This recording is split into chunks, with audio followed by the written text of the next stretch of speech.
And as I have been here for a few days. I have been able to check what things I need to fix and order some things and finding ways to either with a little help and taking a lot of breaks like always. I have been able to take one step and the next one and the next one to take care of all the things that God have placed in my hands.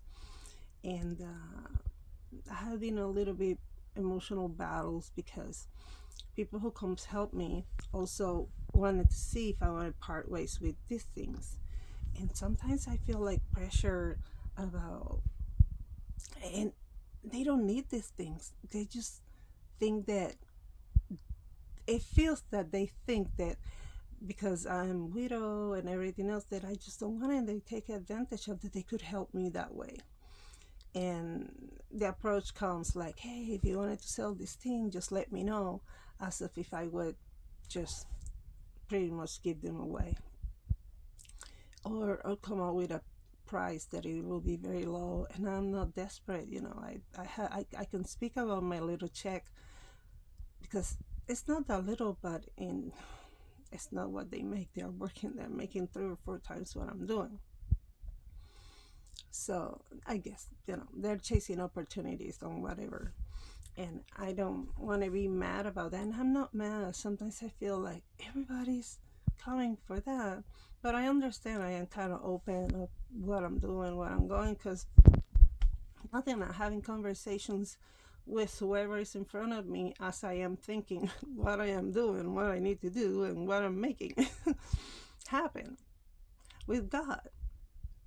Uh, so, I just told them thank you, but no, I'm not interested in selling it. And some people I've been asking me, people, this is the part, people who really haven't been taking care of themselves because they are addicts or were addicts and they are rebuilding, but some of them are not. They are directly asking me for like a handout. And just, I know some of these individuals for a while, and the ones in progress, their progress not going to be faster. Uh, on my pocket, not that way. That would be, they will take it for granted. They will step back. They will just take it easy and not pay me.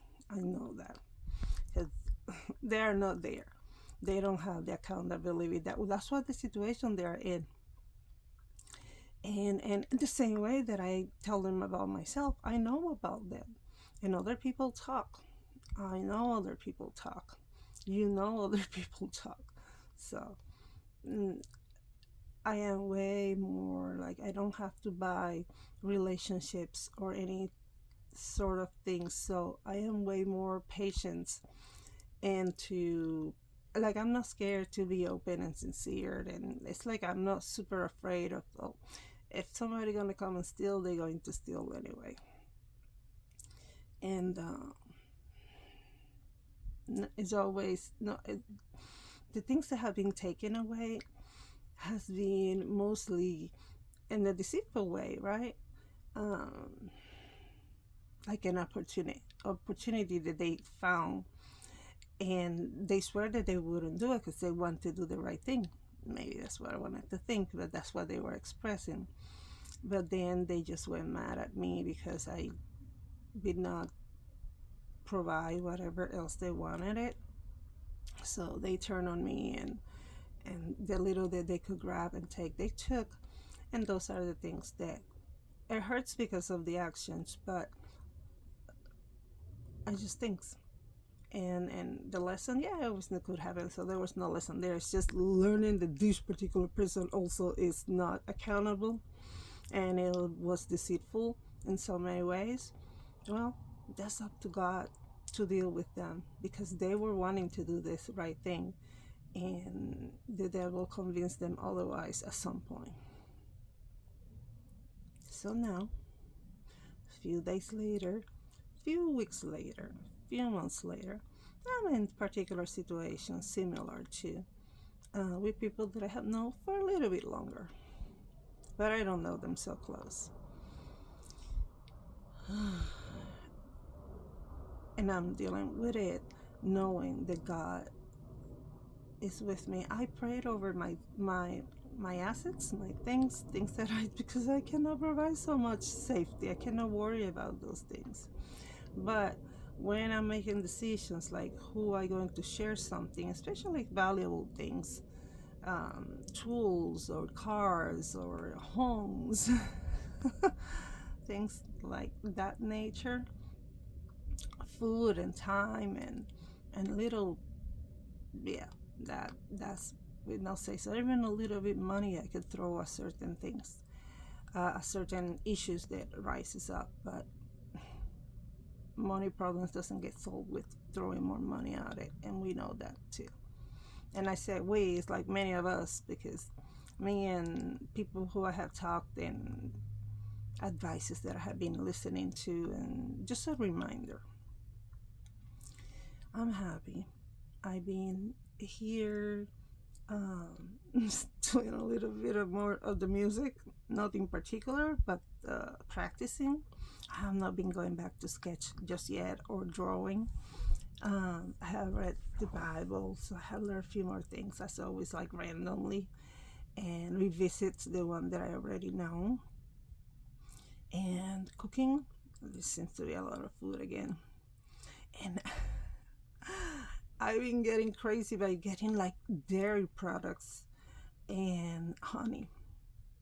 Yeah, that's my last thing that I have to kind of stay away, because I don't need any more until I consume what I have. And it's just to say, oh, I just got this and got that, and I can talk about all these things and put them out there. I will at a certain point. Um, at least record it for like a journal. And as I heard before, just record, record, record. In due time, I suppose maybe I'm going to learn and find a way to put all these little tapes and all this little crazy stuff that I get to say here for nobody in particular. That phrase again. I will probably gonna come up with something, but in the meantime, I don't have to have a platform. I actually get to share with people as I encounter face to face, because there's a lot of content out there. People can see videos like this through the screen of their phones or computers. But I get to say the same things that I'm saying here. It's like a practice. And then I get to talk to them in person. And hopefully they will fit in into the calmness, into the hope, into the resources that are in Jesus, into the direction that they can give anyone. So he gives me um, obedience. Oh, did I have had to go through those things over and over and over? Because many times it's like the day before when I'm tired, which I can now say I am thinking this way because I am tired. So the devil wants to make me feel lonely and tired and depressed and what would be not motivated to do anything purposely. But no, I can just say, no, no, I'm not going to worry about that. It will be tomorrow or next day. And then I move on to the next little thing. The thing gets messy. Yeah. The certain things, certain moves, certain investments, buying little stuff, get scary. Yes. Would I wish that certain things would just come to an end, like the best stuff? Yes.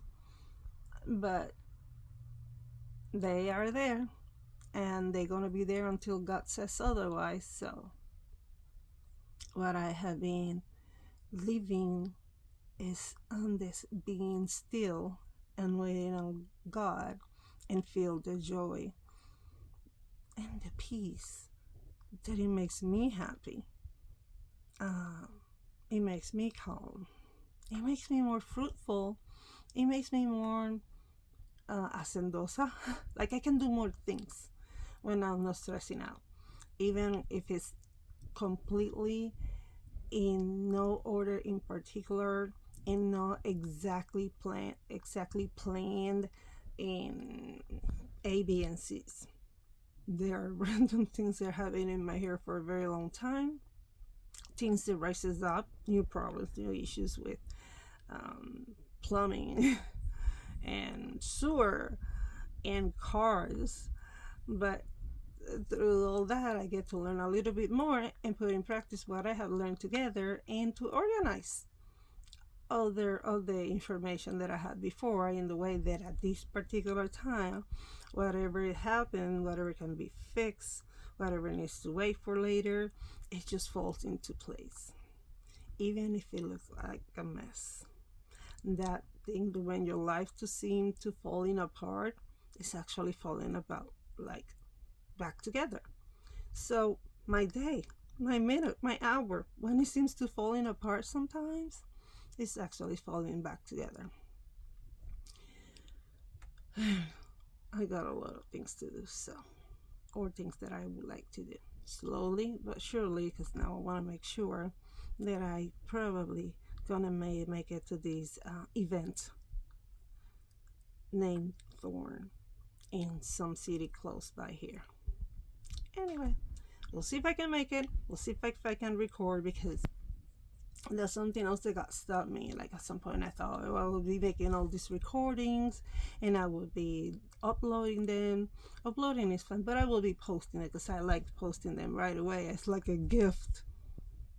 It sounds very pretentious, right? But like a gift that I cannot wait to give. I cannot wait till Christmas morning. If I buy you a gift and I see you, and it will be supposedly for your birthday, oh, forget it. You're gonna get it now, because I just wanted to give it to you. I get so excited, and that's why I don't gift on mine. What is it? I give mindfully. Like I'm really thinking of you, that you like these things, and as the giving I don't do Christmas or because I supposed to, because everybody is in expectations and all the. I don't. So, one thing that is very important is giving time. Not too long ago, it was Saturday, and my brother called me, and I felt good. I felt like he's reconnecting with me, and he was a little bit like digging in, which is fine, asking questions, and he asked me something that I had posted, and I didn't remember what I posted with that title. I titled it like De Lajas it reminds me Lajas, Puerto Rico. And I don't know why would I choose that place. I think I would choose Guanica, Playa Santa, and maybe that's in Lajas. I have no idea. No, Guanica is one pueblo, it's one town, and Lajas is another one, and they're probably in opposite sides of the island. I don't even know the island exactly too well, like town by town, but anyway, yeah, he called me and asked me about that. I could not remember, and we spoke about things, but just to say, I really love the people that I have placed my time. Oh, I mentioned this before, when there was a time that I did not want to, like I felt bad about myself and people around me. And then somebody was really mad at me, one of my daughters, she went like, the faster that you think that, the sooner that you think that not everybody is a problem, and it went to say, that's what nobody wants to be around you. I'm like, what are you talking about, nobody? You? Are you projecting? And I hope that's not it happening to her, but it could be happening, because when she accepted me before, she was in this time where people were not showing up for her. But now she's very like back and back, because every time she does something, I would think there's pride, there's confusion, there's bad things that she had just thought and perform and act upon. So she feels guilty, but she wants to project that guilt on me, like it's something that I have done, or even something that I have not done, because I remember me stepping back and then they coming back and say, oh, you would do anything, so you will not take care of us. And it had happened, like each one of them, every time they talk, they take the phrase from one and pass it along the other one. Sometimes they used to do good things on that one. Where something were good, they will pass it on to the other one. That's what they will repeat as if it was their own thoughts. That was good. But in the same way, they are doing with the bad and cannot do anything. Anyway, at least a little bit that I have been recording or taking pictures, because I don't have to take 20 of it. That would be overwhelming. I'm finding my way. I'm finding my way to do these things, which before I was trying to do like other people, but I was also taking advantage, taking notes, and learning and being still. And then little by little, God continue putting together this stuff that it looks like that is pointless. And I stopped, and other ones I should be recording here or trying. Then I said no, because maybe that will distract me from my experience and the person that I am with. And if anything, I wanted to continue to be working, that I am a good companionship, that I can be there present for them also. It's not that it's not about me. I am important, and what I say matter in my experiences are important. And sometimes I can see where they are just into their world, and I'm just kind of a guess. And they get a little bit mad when I get to share my part that is similar to theirs. But I have been patient enough and taking it back and not reacting. And sometimes it hurts, the things that they say, or the little action, that it makes you feel like, wait, is it just about you here? But then I said, yeah, today would be, or at this point it would be. And then I said, just God, let me just remain quiet up my mind, so I can really listen what their experience is and not give any feedback, but try to remember. If the time arises later on, I can give them some feedback, and I can remind that, hey, I was thinking what you said and what you shared with me, and it reminded me this other thing. And that type of communication is important in that way. So I'm working on it, because I spend too much time by myself and with my own thoughts. And if I'm talking to Mimi, she doesn't respond, at least not always. And I have a lot of people who just listen to me at some point. So when I'm going to visit someone, I go to visit them. So whatever they want to share, I just wanted to hear, and I don't want it to be interrupted, not even by my own thoughts. So my prayers, outside from what I can share with them, that it could be enrichment of their life, of their moment, of their experience, and them to see God. I want to be quiet and listening and really paying attention what their needs are, or what they're sharing, what they're enjoying at the moment, what memories are making them happy at that particular time. And I kept myself. One little example, I was sharing about my daughters. And at this point, it's a little bit painful, right? But I was sharing when they were born. There was a group of three, and one of them had lost kids, like recently, like pregnancies and heart, health issues and things like that. And she got up and went inside. And then the other person I was sharing with, that we have kind of the same experience, and we getting to know each other, so we are just talking. And she says, I think this is a little hard for this other lady. And part of me went like, man, can I please enjoy things about my daughter? Because even when I was sharing that, when my daughters were born, I didn't have my family close by, and my mom was not alive. So that brings pain, which there was a lot of blessings, but that was that void. So maybe I had to compensate, or I have overcompensated in whatever I found it to be good. And so I'm sharing that, but then it's like I cannot share that, and I cannot share this, and every time I share this, my babies, it's like it's the wrong time. Somebody else's feelings are more important than my story and my situation and my feelings and my enjoyment, which is where it comes to. And I say, I know when I say I'm joyful, just from my words, from my mouth out. I wanted to see that I am joyful from within my heart, and it comes out through me, because that's what Jesus does in people's lives. And the devil wants to steal that joy over and over. And I used to get so frustrated. And I will cry and I will go, but I still will have to fight so hard not to stay mad for the moment. And then when I share the good things that happen, then I don't get to share it. Not even a piece of that. But then to be real, when it happened, it was part of it. And then sometimes I share because it's ridiculous. And it becomes funny sometimes. And sometimes it's not fun. But then when I become that, I just, with my frustration, I could turn it to tears, and I do. I could turn it to anger, and I do. And I take it to fun and joy and self-deprecating or stuff, but it's, also me.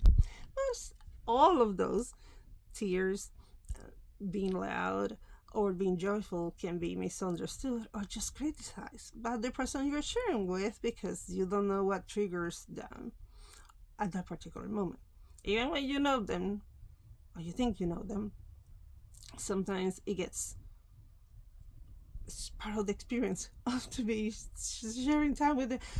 A lot of people, they will share their thoughts and stuff online, and then to everybody to see it. But then you open up with all these comments and all these things, and sometimes I get to that fighting with strangers that I don't know, like arguments. But even that, I practice to be kind, to be mindful, thoughtful, and sometimes we're just saying things. We don't even know what the other person exactly meant.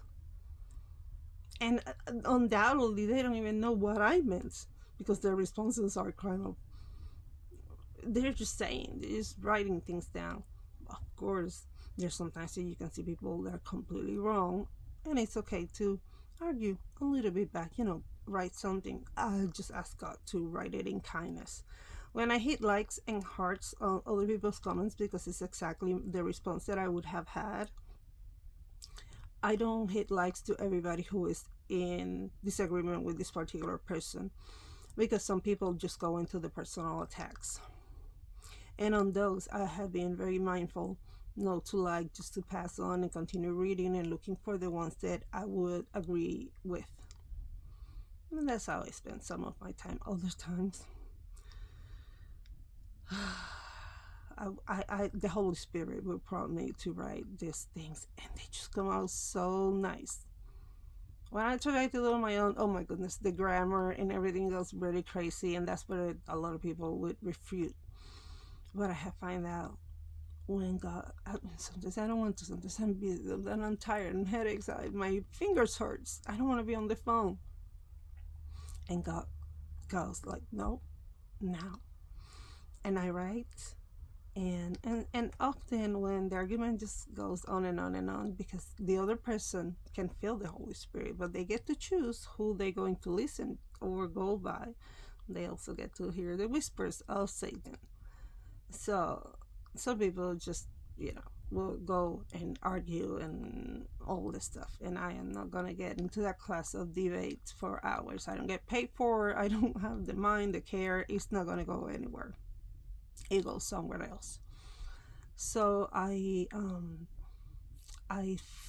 turn off the notification. I kind of like walk away. I like, oh my God, continue blessing you. And then sometimes I say, like, God, continue blessing you. But sometimes I'm not really, God, bless him and bring clarity to this person. I know it's possible. Not even that person will be the exact recipient of whatever the Holy Ghost is prompting me to write down. But other people get to read the comments, so it's there. And that's why it's so important that I don't go out of my lane and be unkind and to say things that wouldn't be truthful. and wouldn't be thoughtful. So, because somebody else gonna read it eventually. I think it's gonna come and bite me. It comes bite me, particularly at that particular time when people get, then they take me as a, like the next target. And when you have to deal with a lot of atheists and agnostic, they have the same things. It's they read the same Bible of their own, the same statements, the same arguments, the same comebacks that doesn't get them anywhere.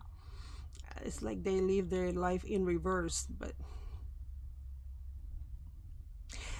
often the good thing that happens is when they touch a particular point that I haven't learned for a while, that I forgot what I have learned, I get to revisit and retouch